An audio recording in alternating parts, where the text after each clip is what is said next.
Paano nga ba mag-report ng user at seller sa Shopee? Tara, alamin natin.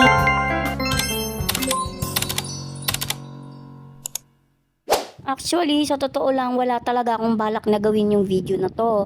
Pero as a buyer dito nga sa Shopee, ay syempre karapatan din nating malaman kung paano mare-report yung mga seller na may experience tayo na hindi maganda. Tatlong paraan para makapag-report tayo ng isang account or seller sa Shopee. Ang una ay through chat. Open nyo yung Shopee app ninyo at iselect nyo yung chat icon.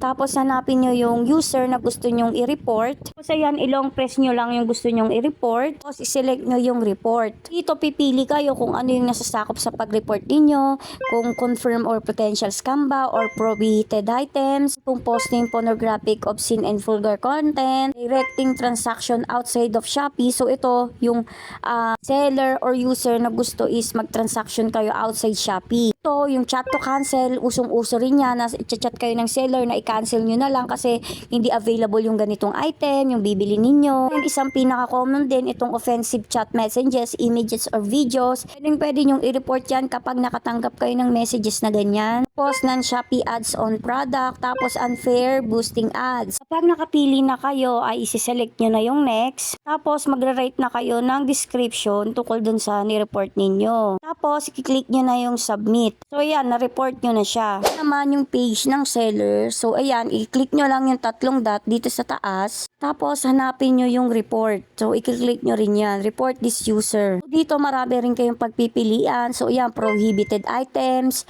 scam, counterfeit, offensive chat messages, directing transaction outside of Shopee, data privacy violation, posting pornographic, obscene and vulgar content, and others.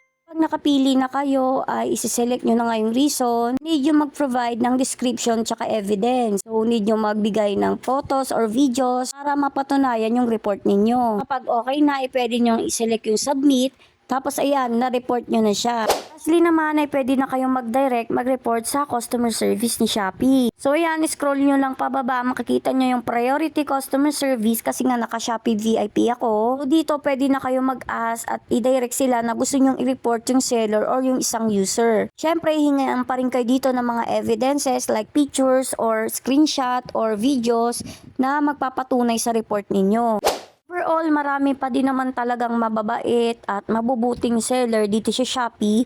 Like yung Shopee Mall, syempre verified ni Shopee yan. Pero meron din naman kahit hindi na Shopee Mall ay talaga namang mababait sila. May makaka-experience ka lang talaga siguro na mga ilan-ilan dito sa Shopee na medyo rude or mai-scam ka talaga. Kaya as a buyer ay pwedeng-pwede natin silang i-report dito sa Shopee. So yun nga no, sana may natutunan kayo sa video na ito. Thank you for watching. Yun lang!